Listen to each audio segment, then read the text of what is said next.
Here he is from the video he posted on his YouTube page yesterday about an experience that he had. Very vague, undefined, no specificities, but something happened to him in November that caused him to decide to move on from football.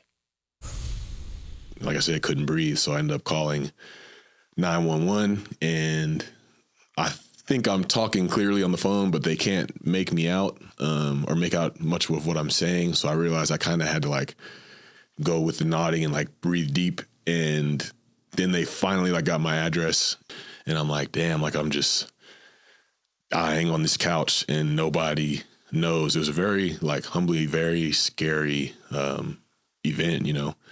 And I remember what felt like, which was kind of similar to my overdose, just like the power like plug just being pulled out, and I just couldn't breathe anymore. But then it was like immediately somebody was there. It was like a paramedic and a police officer. That paramedic put an oxygen mask on my face, and a police officer was there. I don't know if I really feel like if I would have died that I would have felt great about how my life was going if I died at the time. I'm doing something that I found a lot of joy in and have had amazing moments with. But the passion has slowly been fading. Hey, and that's the key. I've said this about plenty of other players who have decided that it was time to walk away. If you're not mentally ready to go out there and play, if you've lost your desire to play, don't do it. Whenever it happens, whenever it comes, remember when Vontae Davis retired during a game? He passed away earlier this year. If you reach the point where you can no longer do it, you're doing yourself a disservice if you put yourself out there in harm's way and you really don't want to be there. Yeah. Just tap out whenever and wherever that feeling comes, because there are plenty of other guys who are ready to go. And once you're no longer ready to go, no matter how good you are, if you're no longer ready to do it, walk away. So I fully support having that kind of awareness and that courage to do it, because it takes courage to step away from the thing that becomes your identity, the thing that you're going to be known for. I know he's doing music videos now, but if you watch any of them, you realize he's never going to be better known for that than he is for playing football. That's safe to say. I'm no music critic. I don't think we're going to see Darren Waller at the MTV Video Music Awards anytime soon. So he's only ever going to be known as a football player, and it's hard to give that up when that's who you are and who you've been. And to understand that and consciously decide I'm gonna go a different direction, you have to respect that. And it's the only thing you can do once you no longer have the passion, the desire, the will to go do it. Yeah, that's right. I mean, passion, the will, the work, the ability to work and be great at it, that's important for football. We talk about that all the time. I mean, you're saying disservice. Yeah, you put yourself in harm's way if you go out there and you're not all in. Right, it's the timid guy. It's the one that's thinking that gets hurt in football. Right, there's a reason like Ray Lewis and Lawrence Taylor never got hurt, because they just flew around and were like, "What? I don't know anything but 100 miles per hour, and I don't think."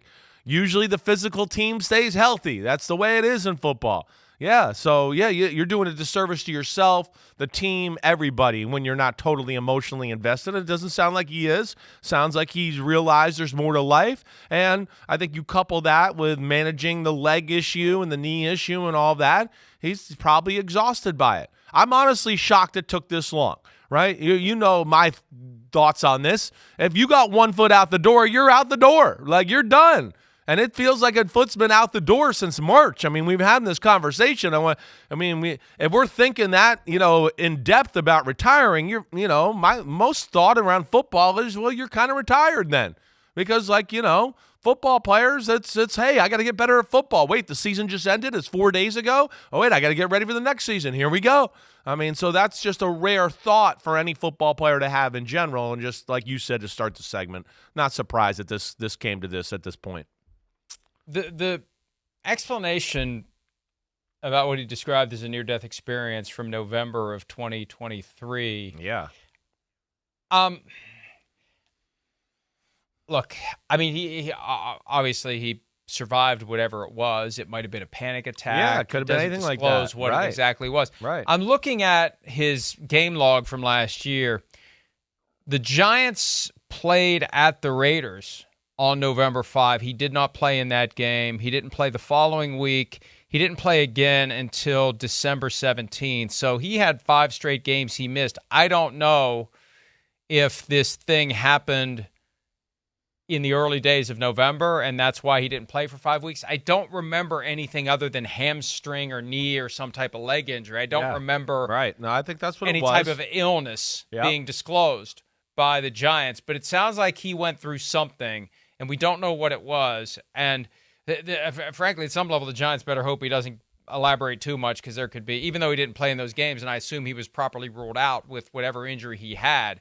I mean, to the extent he had this illness and it wasn't revealed, that's a minor issue, but I always am on the lookout for that kind of stuff, like what's really going on with the guy and how forthcoming was the team. Because one of the reasons this is news to us, there was no disclosure of it during the season, that he had any type of illness, whatever that illness might have been, that might have contributed to him missing those games. No. I mean, I never had heard of it. I don't, and I don't want to guess or presume what it could be. I could say that, when I was coming to the end of my career, did I have a few panic attacks where it's like there's these moments of, I can't believe I'm not playing anymore. What's going to be the next phase of my life?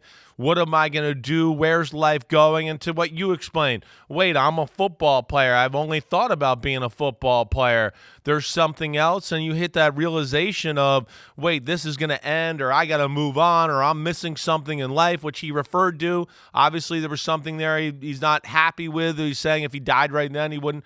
So, again, the rubber met the road somewhere there in Darren Waller's brain, and hopefully he's going to better places here the rest of his life. But he did have a damn good career. It was short. It was, right? But ultra talented, did some special things, and hopefully his body and mind are right for retirement. Hi, it's Mike Florio. Thanks for watching PFT on YouTube. Hit subscribe for the latest news and analysis from Pro Football Talk.